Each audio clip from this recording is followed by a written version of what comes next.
Hello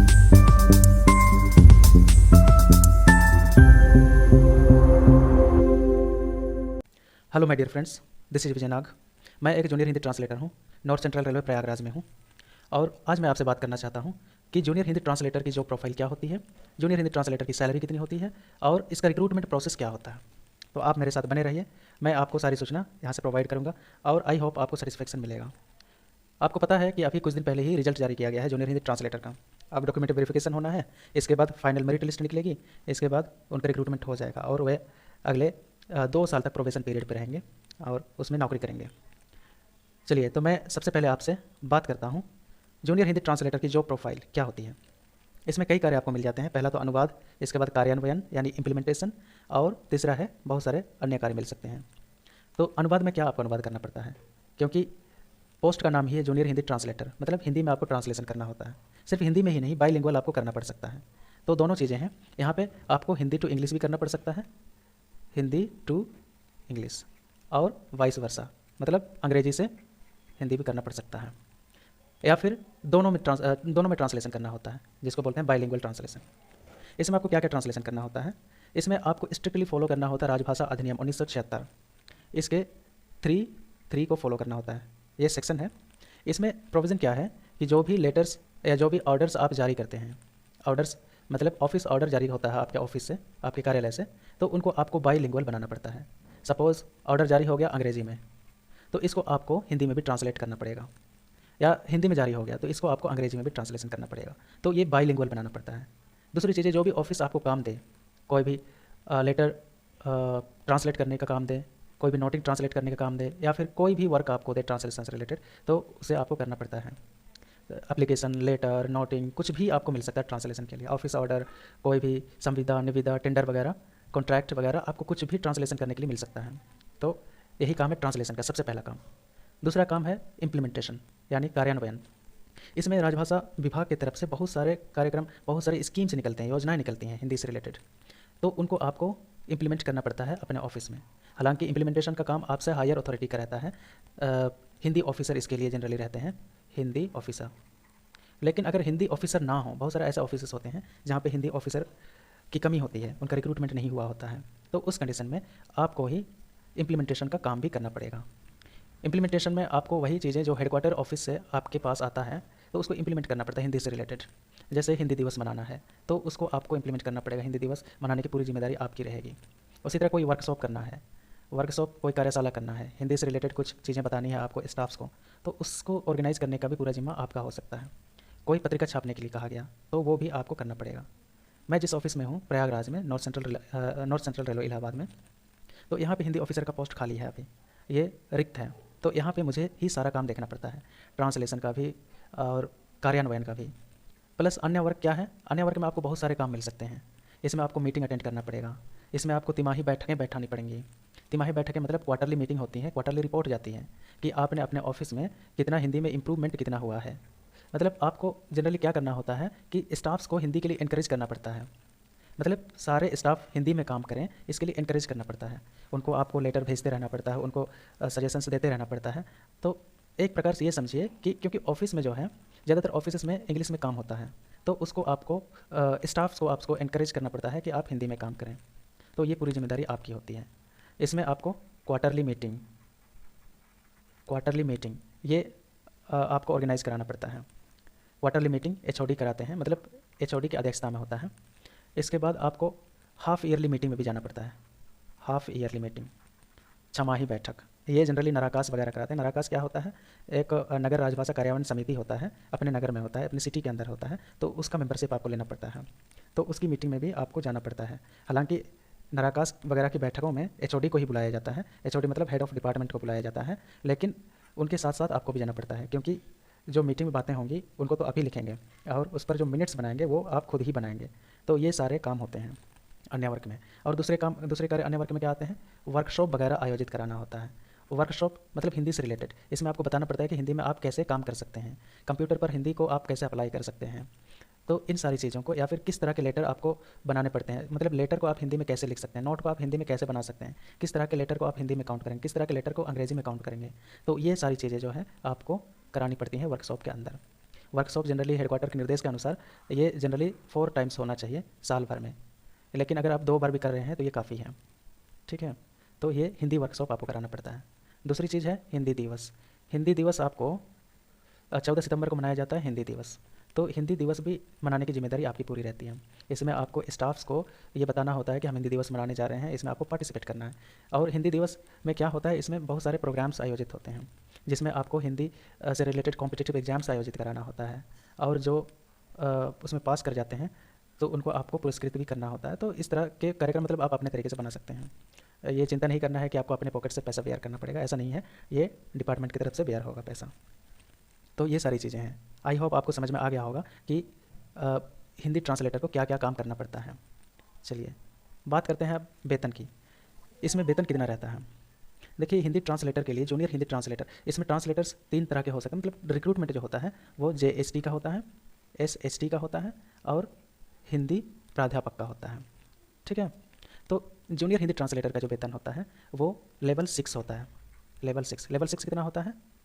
level 6 आपका होता है 35,400। ये बेसिक पे है।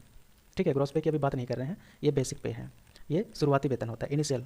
और ये 7th पे कमीशन के रिकमेंडेशन के हिसाब से मिलता है। सीनियर हिंदी ट्रांसलेटर का क्या होता है? इसका आपका लेवल 7 का वेतन होता है और इसका लेवल 8 का वेतन होता है। ठीक है, तो ये आपको मिलते हैं। इसमें आपको 44,000 शायद 600 मिलता है, और इसमें आपको मिलते हैं 47,600। ठीक है, शुरुआती ये आपका बेसिक पे है, बेसिक पे।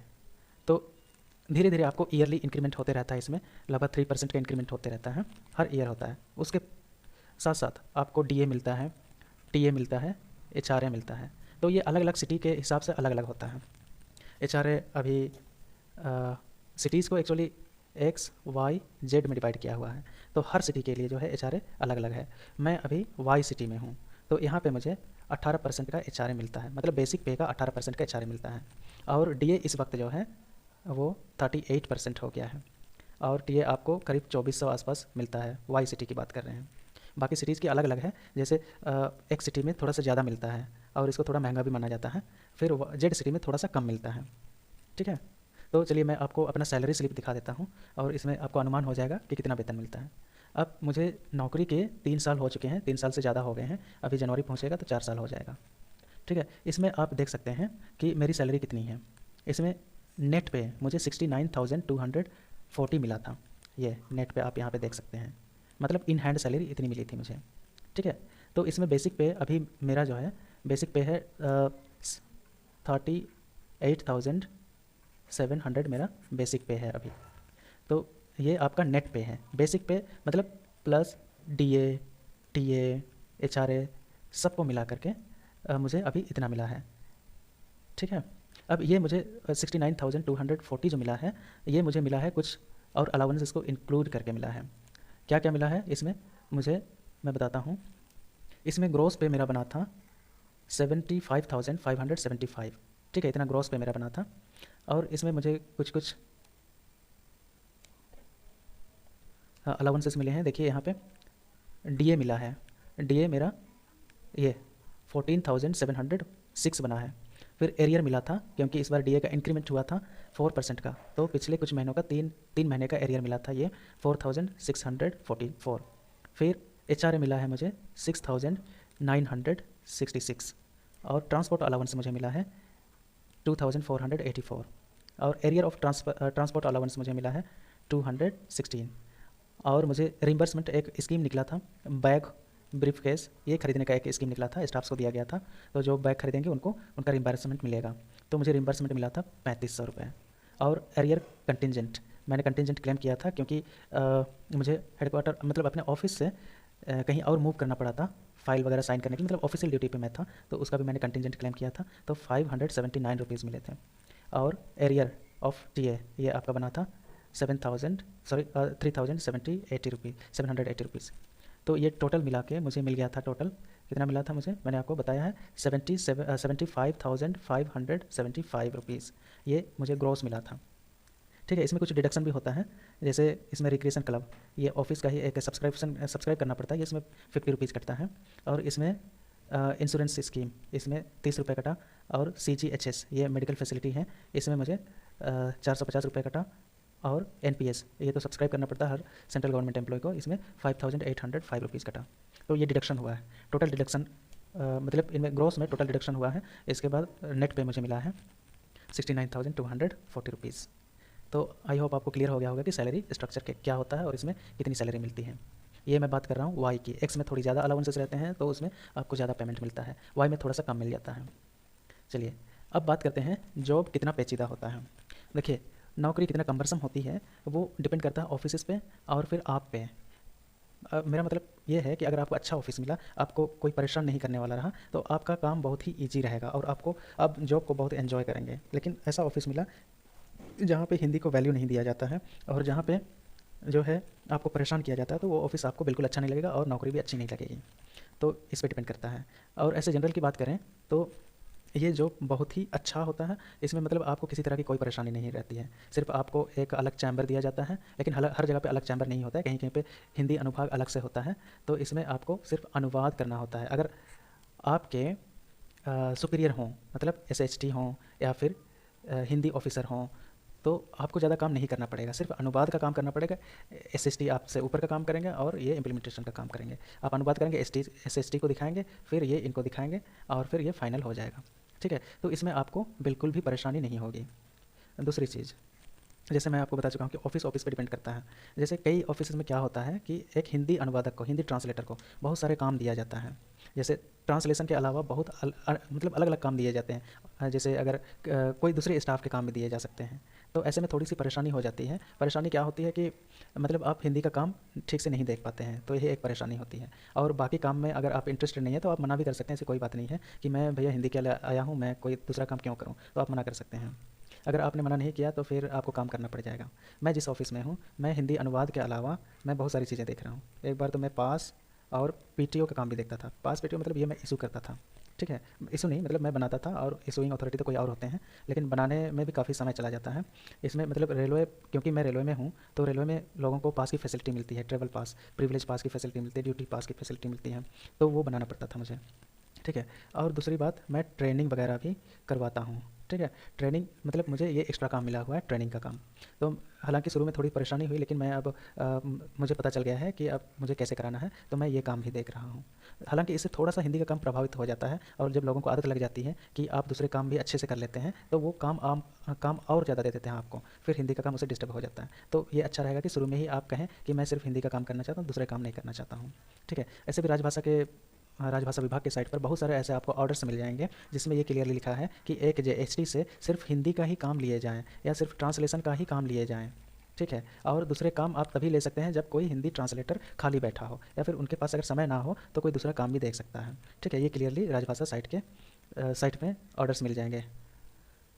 अब जहाँ तक मेरी बात है, मैं तो ट्रेनिंग भी देख रहा हूँ, बाकी चीज़ें भी, जैसे कोई टूर प्रोग्राम्स वगैरह आते हैं कोई ऑफिसर्स के, तो उनको भी मैं देखता हूँ। तो मेरे ऊपर तो बहुत सारे काम हैं और शुरू में मुझे इरिटेशन हुआ था, लेकिन बाद में मैंने मूड बना लिया था कि भाई मुझे काम सीखना है, तो इसी पर्पज़ से मैंने सारे काम शुरू कर दिए और आज मुझे इसमें भी कॉम्पिटेंसी हासिल हो गई है। और टूर प्रोग्राम वगैरह, पास PTO सभी में लगभग कॉम्पिटेंसी, मतलब यहाँ पे क्योंकि ये रेलवे ऑडिट है तो ऑडिटर्स हैं, ऑडिटर्स का काम भी मैं बहुत सारा देख लेता हूँ और उनका काम भी मैं समझ लेता हूँ। चलिए, तो ये आपको पता चल गया होगा कि कितना कम्परसम होता है। आगे बात करते हैं अब भर्ती प्रक्रिया की। देखिए भर्ती प्रक्रिया में क्या होता है, रिक्रूटमेंट कैसे होता है, ये जनरली मतलब SSC स्टाफ सिलेक्शन कमीशन ये कंडक्ट करती है JST की। ठीक है, इसमें आपको फॉर्म भरने होते हैं, ऑनलाइन एप्लीकेशन भरना होता है और उसमें 2 पेपर मिलते हैं, पेपर 1, पेपर 2। दोनों पेपर को आपको क्वालिफाई करना होता है। ये ऑब्जेक्टिव रहता है और ये डिस्क्रिप्टिव रहता है। इसमें ऑब्जेक्टिव क्वेश्चन रहते हैं पेपर 1 में। इसमें आपको 100 क्वेश्चन हिंदी में मिलेंगे और 100 क्वेश्चन जो मिलेंगे वो अंग्रेज़ी में मिलेंगे। और इसमें मतलब सारे ऑब्जेक्टिव रहते हैं और ये आपको मतलब टोटल 200 का रहता है, 200 क्वेश्चन रहता है। इसमें आपको 2 आवर्स मिलते हैं। ठीक है, पेपर 2 में आपको डिस्क्रिप्शन रहता है, डिस्क्रिप्टिव ये रहता है। इसमें आपको हिंदी ट्रांसलेशंस मिलते हैं, हिंदी टू अंग्रेज़ी में ट्रांसलेशन। ठीक है, ट्रांसलेशन और इंग्लिश ट्रांसलेशन मिलते हैं। ठीक है, इसके अलावा इसमें लेटर लिखना पड़ सकता है, लेटर राइटिंग आता है। फिर हाँ, जनरली लगभग यही सब रहते हैं, ट्रांसलेशन, लेटर राइटिंग, और फिर कुछ कुछ ऐसे भी रहता है। ये भी आपका 200 मार्क्स का रहता है, इसमें भी 2 घंटे का समय मिलता है। ठीक है, जब ये सारा प्रोसेस खत्म हो जाएगा, मतलब आप पेपर 1 क्वालिफाई करेंगे तभी पेपर 2 में बैठ पाएंगे। पेपर 2 में बैठेंगे, अगर आपने क्वालिफाई कर लिया पेपर 2 भी, तो मेरिट लिस्ट निकलती है। इसमें आप अगर सेलेक्ट हो गए तो डीबी होता है, डॉक्यूमेंट वेरिफिकेशन होता है। इसमें आपको अपने क्वालिफिकेशन के हिसाब से डॉक्यूमेंट आपको जमा करने होते हैं, जो भी रिक्वायर्ड डॉक्यूमेंट हैं। इससे पहले हम थोड़ा सा देख लेते हैं कि इसमें क्या क्वालिफिकेशन होता है। क्वालिफिकेशन आप मतलब इसमें जूनियर हिंदी ट्रांसलेशन बनने के लिए क्या क्वालिफिकेशन की ज़रूरत होती है, चलिए ये हम देख लेते हैं। देखिए, ये हमने निकाला हुआ है 2022 का जूनियर हिंदी ट्रांसलेटर का नोटिफिकेशन। तो इसके अनुसार जो है post code A, post code B, ठीक है, post code A to post code D, ये पोस्ट कोड, इन पोस्ट कोड के अंतर्गत आपको जूनियर हिंदी ट्रांसलेटर और सीनियर हिंदी ट्रांसलेटर के पोस्ट मिलते हैं। और ये आपको वेरियस डिपार्टमेंट्स के लिए, वेरियस गवर्नमेंट मिनिस्ट्रीज़ के लिए, वेरियस ऑफिसेस के लिए नियुक्तियाँ होती हैं ट्रांसलेटर्स की। इसके लिए आपको क्वालिफिकेशन क्या चाहिए होता है? इसके लिए आपको क्वालिफिकेशन चाहिए होता है मास्टर्स डिग्री। ठीक है, मास्टर्स डिग्री मतलब एमए की डिग्री आपके पास होनी चाहिए, वो भी किस में? हिंदी में। और साइड में क्या होना चाहिए? इंग्लिश होना चाहिए, कंपलसरी होना चाहिए, या फिर इलेक्टिव होना चाहिए। ठीक है, या फिर ये मीडियम होना चाहिए, इंग्लिश मीडियम होना चाहिए। अगर आपने हिंदी में मास्टर्स डिग्री किया है तो साइड में आपको इंग्लिश होना चाहिए। इंग्लिश कुछ भी हो सकता है, ये इलेक्टिव भी हो सकता है या कंपलसरी भी हो सकता है, या फिर कोई दूसरा सब्जेक्ट भी आपने पढ़ा होगा तो उसका मीडियम इंग्लिश होना चाहिए। ठीक है, ये डिग्री लेवल पे होना चाहिए। मतलब ये इंग्लिश में जो है, इंग्लिश जो है ये डिग्री लेवल पे होना चाहिए, मतलब ग्रेजुएशन पे भी हो सकता है। समझ गए? तो पहला क्वालिफिकेशन क्या है? मास्टर्स डिग्री होनी चाहिए इंग्लिश में, और हिंदी ग्रेजुएशन लेवल पे होना चाहिए। हिंदी या तो कंपलसरी होना चाहिए या इलेक्टिव होना चाहिए, या फिर दूसरे सब्जेक्ट में मीडियम होना चाहिए हिंदी में। जैसे अगर आपने हिस्ट्री पढ़ी हो ग्रेजुएशन लेवल पे, तो आपका हिस्ट्री का जो मीडियम है वो हिंदी होना चाहिए। या ज्योग्राफी अगर आपने पढ़ी है ग्रेजुएशन में तो उसका मीडियम हिंदी होना चाहिए। ठीक है, समझ में आ गया? अथवा करके दिया हुआ है, देखिए, masters degree in English with Hindi, दोनों ऑप्शन है। ठीक है, या तो अगर आपने मास्टर्स डिग्री इंग्लिश में किया है तो ग्रेजुएशन लेवल पे जो होना चाहिए या डिग्री लेवल पे जो होना चाहिए वो हिंदी होना चाहिए कंपलसरी, या इलेक्टिव, या फिर कोई मीडियम होना चाहिए हिंदी। ठीक है, दूसरा, मास्टर्स डिग्री रिकग्नाइज्ड यूनिवर्सिटी से होना चाहिए, और ये दूसरे सब्जेक्ट अदर देन हिंदी और इंग्लिश। ठीक है, हिंदी या इंग्लिश के अलावा दूसरे सब्जेक्ट में मास्टर डिग्री अगर आपने की है, ठीक है, तो कंडीशन क्या रखा गया है कि डिग्री लेवल पे हिंदी मीडियम होना चाहिए, उसका मीडियम जो है हिंदी होना चाहिए, और इंग्लिश होना चाहिए एज अ कंपलसरी। मतलब अगर आपने मास्टर डिग्री किया है दूसरे सब्जेक्ट में, हिंदी और इंग्लिश को छोड़ करके दूसरे सब्जेक्ट में आपने मास्टर डिग्री किया है, तो उस सब्जेक्ट का मीडियम हिंदी होना चाहिए, और कंपलसरी सब्जेक्ट या इलेक्टिव सब्जेक्ट जो है डिग्री लेवल पे वो इंग्लिश होना चाहिए। मतलब हिंदी और इंग्लिश तो आपको करना ही करना है किसी भी तरीके से। ठीक है, किसी भी हाल में आपको करना ही करना है। आप समझ गए? दूसरे सब्जेक्ट में अगर आपने मास्टर डिग्री किया है तो उसका मीडियम हिंदी होना चाहिए, और डिग्री लेवल पे आपको इंग्लिश जरूर होना चाहिए, या तो मीडियम के रूप में होना चाहिए, कंपलसरी या इलेक्टिव सब्जेक्ट के रूप में होना चाहिए। फिर अगला जो अथवा करके अगला कंडीशन क्या दिया है क्वालिफिकेशन का, ये मास्टर डिग्री होना चाहिए इन any subject other than Hindi और इंग्लिश। दूसरे सब्जेक्ट में अगर आपने मास्टर डिग्री किया है with Hindi with English medium, ठीक है, इसमें अगर मास्टर डिग्री आपने किया है दूसरे सब्जेक्ट में और उसका मीडियम इंग्लिश रहा है तो हिंदी होना चाहिए डिग्री लेवल पे। ठीक है, डिग्री लेवल पे हिंदी होना चाहिए। कंडीशन वही है कि ये कंपलसरी भी हो सकता है, या इलेक्टिव भी हो सकता है, या फिर मीडियम भी हो सकता है। ठीक है, फिर अगला क्वालिफिकेशन कंडीशन क्या दिया है? मास्टर डिग्री होना चाहिए अदर देन हिंदी या इंग्लिश। मतलब अगर आपने मास्टर्स डिग्री हिंदी या इंग्लिश को छोड़ करके किसी अन्य सब्जेक्ट में किया है तो with Hindi and English is compulsory और elective subjects either of the two as a medium. और तो अगर आपने किसी और सब्जेक्ट में मास्टर्स किया है तो ग्रेजुएशन लेवल पे, डिग्री लेवल पे आपको हिंदी या इंग्लिश ज़रूर होने चाहिए। दोनों कंपलसरी हो सकते हैं, इलेक्टिव हो सकते हैं, या फिर मीडियम भी हो सकते हैं। ठीक है, फिर एंड अलग अगर ये आपने किया है, ठीक है, इस कंडीशन के साथ एंड जोड़ दिया है। इसमें रिकग्नाइज्ड डिप्लोमा सर्टिफिकेट कोर्स है ना, डिप्लोमा या फिर certificate course in translation. Translation में आपको इसका सर्टिफिकेट होना चाहिए, या फिर इसका डिप्लोमा कोर्स का सर्टिफिकेट होना चाहिए। Translation from Hindi to English या वाइस वर्सा। मतलब ट्रांसलेशन का कोर्स अगर आपने किया है, ठीक है, ट्रांसलेशन में आपने डिप्लोमा किया है, ट्रांसलेशन का कोर्स का आपके पास सर्टिफिकेट है, तो वो ट्रांसलेशन किस तरीके का होना चाहिए? या तो हिंदी टू इंग्लिश होना चाहिए, या फिर इंग्लिश टू हिंदी होना चाहिए। और या फिर दूसरा है कि आपको ट्रांसलेशन वर्क में एक्सपीरियंस 2 साल का होना चाहिए। ठीक है, तो यही क्वालिफिकेशन पोस्ट कोड ए से डी के लिए। ठीक है, अब ई के लिए पोस्ट कोड क्या दे रहा है? पोस्ट कोड ई के लिए जो दे रहा है वो दे रहा, ये सीनियर ट्रांसलेटर्स के लिए, जूनियर ट्रांसलेटर्स के लिए नहीं है। इसके लिए है master degree of a recognized university in Hindi with English, ठीक है, एज कंपलसरी और इलेक्टिव सब्जेक्ट और as the medium of examination at the degree level. फिर ये तो वही कंडीशन है, सेम कंडीशन है, master degree of recognised university in English with Hindi as a compulsory और इलेक्टिव सब्जेक्ट, ठीक है। एक मिनट, तो आई होप आपको समझ में आ गया होगा। फिर इसमें भी वही कंडीशन दिया है, पोस्ट कोड ई के लिए सेम कंडीशन है, master degree of graduation recognised university in English with Hindi as a compulsory और इलेक्टिव सब्जेक्ट और as the medium of examination at the degree level, ठीक है। ये तो सेम कंडीशन है, masters degree of recognised university in any subject rather than Hindi और English with Hindi medium and English as a compulsory और elective subject as the medium of examination at the degree level. फिर अगला है masters degree of recognised university at any subject other than Hindi और English with English medium as Hindi as a compulsory और elective subject और as the medium of examination at the degree level. चलिए, ये तो conditions लगभग सेम है, ठीक है। तो आई होप आपको समझ में आ गया होगा कि हिंदी और इंग्लिश जो है दोनों कंपलसरी हैं। अगर आपने हिंदी में मास्टर्स किया है तो इंग्लिश ज़रूर होना चाहिए ग्रेजुएशन लेवल पे, या आपने अगर मास्टर्स इंग्लिश में किया है तो हिंदी ज़रूर होना चाहिए ग्रेजुएशन लेवल पे, ठीक है। तो ये कंडीशंस हैं। आई होप आपको क्वालिफिकेशन समझ में आ गया होगा। तो आपको जो डॉक्यूमेंट वेरिफिकेशन में मांगा जाएगा, यही सारे डॉक्यूमेंट्स मांगा जाएगा। आप जब फॉर्म अप्लाई कर रहे थे उस समय जो आपने क्वालिफिकेशन शो किया था, तो सेम क्वालिफिकेशन आपको डीबी के दौरान भी मांगा जाएगा। तो जब भी आपका डीबी हो तो आपको केयरफुली अपने सर्टिफिकेट्स साथ में ले जाने होंगे, ठीक है। चलिए, अब हम बात करते हैं कि कौन कौन से विभाग मिलते हैं, ठीक है। जब आपका डीबी कंप्लीट हो जाएगा और मेरिट लिस्ट निकल आएगी, आपका सिलेक्शन हो जाएगा, तो कौन कौन से डिपार्टमेंट आपको मिलते हैं। इसमें गवर्नमेंट डिपार्टमेंट्स हो सकते हैं, या फिर मिनिस्ट्रीज़ होते हैं, ठीक है, या फिर कोई भी ऑफिस मिल सकता है। जहाँ पे भी हिंदी ट्रांसलेटर की रिक्वायरमेंट है वहाँ पे आपका रिक्रूटमेंट हो जाता है, ठीक है, पास करने पर। अभी जिस ऑफिस में हूँ, मेरा ऑफिस है NCR प्रयागराज, ठीक है। यहाँ पे ऑडिट, ये मैं जिस ऑफिस में हूँ ये रेलवे की ऑडिटिंग करती है, मतलब NCR नॉर्थ सेंट्रल रेलवे, ये एक हेडक्वार्टर है रेलवे का, और यहीं पे जो है मैं हूँ ऑडिट डिपार्टमेंट में, ठीक है। ये किसका है, CAG का डिपार्टमेंट है, और CAG क्या करती है, ऑडिट करती है किसकी, गवर्नमेंट डिपार्टमेंट्स की, गवर्नमेंट मिनिस्ट्रीज़ की, ठीक है, या फिर बैंकों की, मतलब सारे ऑर्गेनाइजेशंस का, लगभग सारे गवर्नमेंट ऑर्गेनाइजेशंस का ऑडिट करती है कौन, CAG। तो मैं इसी ऑफिस में हूँ ऑडिट डिपार्टमेंट में, ठीक है। तो जैसे आप ऑडिट में आ जाते हैं तो आपको कुछ भी मिल सकता है, रेलवे ऑडिट मिल सकता है, डिफेंस ऑडिट मिल सकता है, कुछ भी आपको मिल सकता है, अकाउंट्स डिपार्टमेंट मिल सकता है, कुछ भी मिल सकता है, ठीक है। तो आई होप आपको समझ में आ गया होगा, और अगर कोई क्वेरी हो आपके पास तो आप बेहिचक पूछ सकते हैं। Thank you very much.